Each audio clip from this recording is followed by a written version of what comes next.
Okay. What's up, you guys? Welcome back. Today, I'd like to be talking to you about the 5 things that I wish I knew before I got started with my training, right? So some of you may have just decided to join a gym. Some of you have decided to join group classes. Whatever the case is, here are my 5 top tips for you to take in before you start training.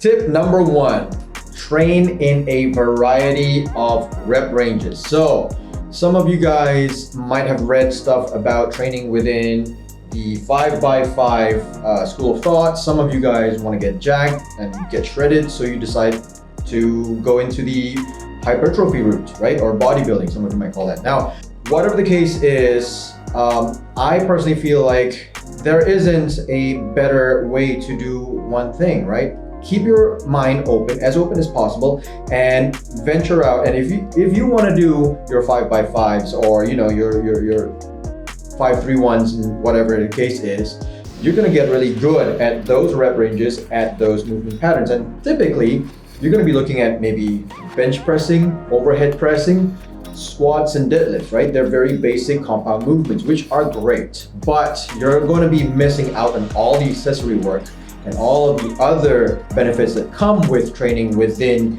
the 8 to 10 to 12 and maybe even upwards of 15-20 rep ranges, right? So I'm not saying that you should just train that way or train this way. Not everyone wants to train like a bodybuilder. Some of you guys might find it incredibly boring and you don't necessarily want to look like that. But there's always benefit to crossing over with training philosophies every now and then. Now that comes in within your meso or microcycles, whichever way you want to plan and plug that in. That's entirely up to you, but that's my recommendation, to not just train in one box, right? So reap the benefits of training for strength and reap the benefits of training for hypertrophy every now and then, and vice versa. You're gonna really take a lot from having a wider range of rep ranges, volume, loads, so on and so forth. Okay. Tip number 2, don't be that guy or girl that trains body parts that you like. Okay, so what I'm trying to say is, I'm sure you all know the one person, or maybe not, who loves maybe just training upper body, right? Chest, biceps, triceps, back, shoulders. And then when it's a lower half kind of day, you don't hear him or her talking about it, right? In fact, this person would shy away from doing any kind of leg work. So they skip leg day, right? I'm sure you guys know that one person. Now, I don't understand the idea behind that, because you're going to cause major imbalances and you're going to look incredibly silly, right? So don't have that bias between, oh, I just like doing this, so I'll just do this and I'll not do that. One of the silliest comments I've ever heard is, oh, I run, therefore I don't have to train legs. Or, oh, I just bought a bike and I cycle a lot, so that's my leg day training for me. No, it's not, right? So don't forget that you want to be training your body, yourself, as a whole, okay? So remember that one. Tip number 3, watch your nutrition and understand what you eat a little better. Now, I'm not saying that you need to start counting your macros or be overly concerned about micronutrition, but you do need to understand how much food is too much food, right? You do need to know that calories matter, and you do need to know that a good amount of protein matters, especially if you're training. So 50% protein on your plate, that's pretty good, right? The other 50%, break it up between your fats and your carbs.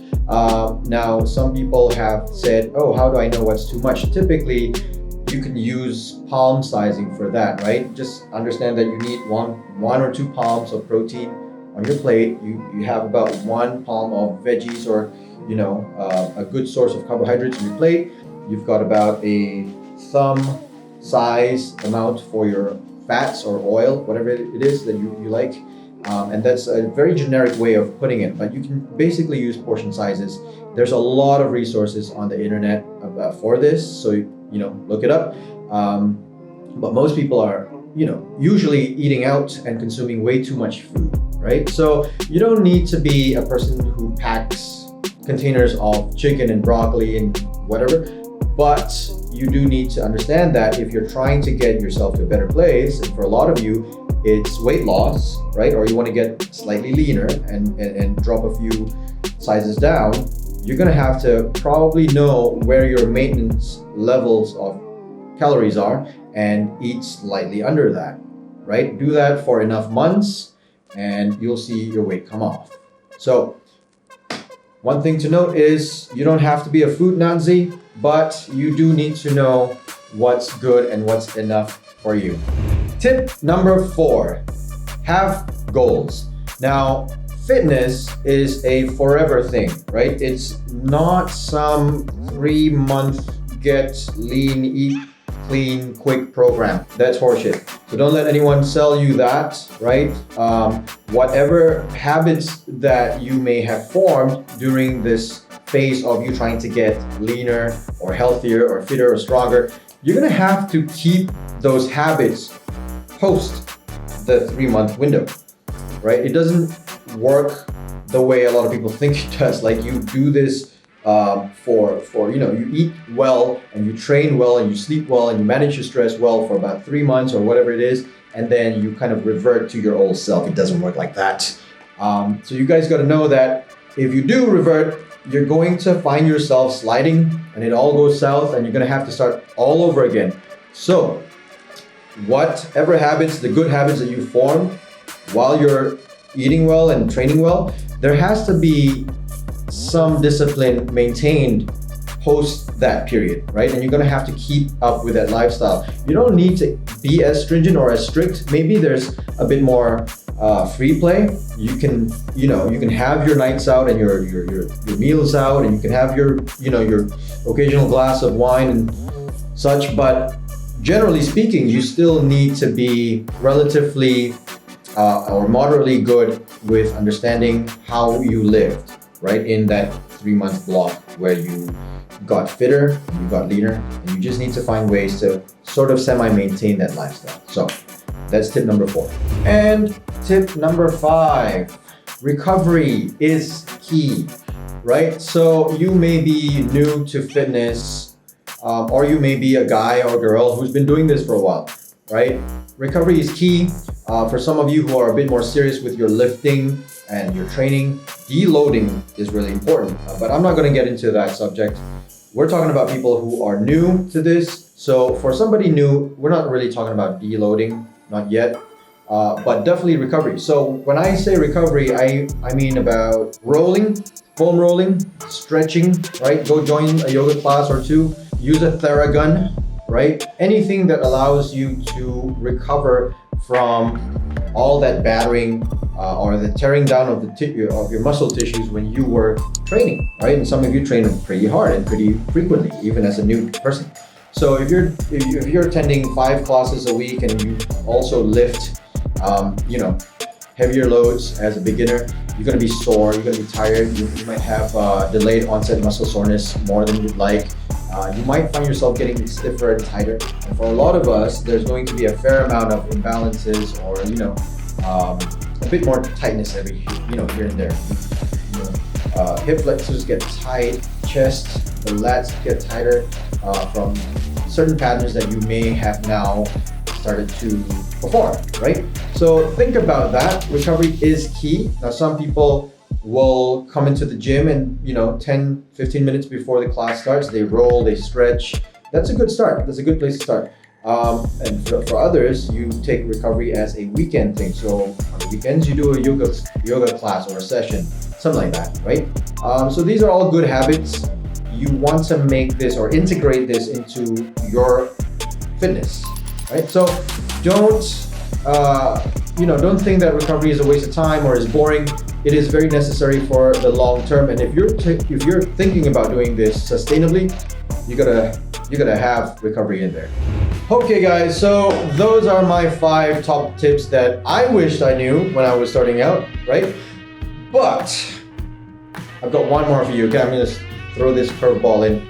Tip number 6.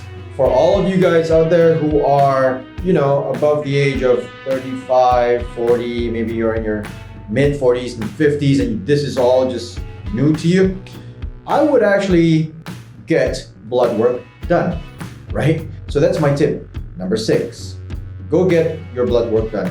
Why? Because at this age, you want to know that you're okay hormonally, right? The training and nutrition is all good, but you also want to make sure that what's in you, right? Your testosterone levels, your estrogen levels, whatever, right? Whether you're a guy or a girl, you want to know that you are functioning optimally, right? So if you've got your hormones in check and nothing's messed up, nothing's wrong, you're functioning fine, and then the training and the nutrition and the recovery and all of that will make sense, and it will all,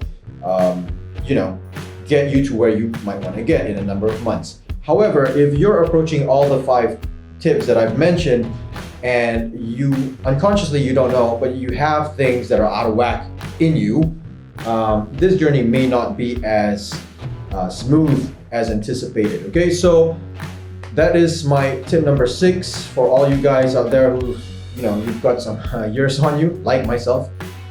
You wanna know where you are. Okay, so with that said, that roadmap of your blood work is going to tell you what to do and what to approach and how to approach your fitness, and if there are other things in play, and you can intelligently address them. All right guys, so that is it for me today. Those are my top tips for getting started with fitness. I hope you've enjoyed the video. But if you'd really like to work with someone who can really help you with your fitness, your nutrition, create a bespoke program just for you, right? With a premium and user-friendly interface. For those of you guys who are weirded out about coming to the gym to see someone personally, physically, right? You don't even need to do that. We can do this over Zoom, Skype, FaceTime, whatever it is that is comfortable for you. So go ahead and check my website out, guys. It's linked down below. We have helped so many folks get to a better place with their nutrition, their sleep, stress, fitness, and everything that falls under that umbrella. Okay, as always, if you've liked and enjoyed this video, click the subscribe button, hit the thumbs up button, and with that said, I'll see you guys next time. Bye-bye.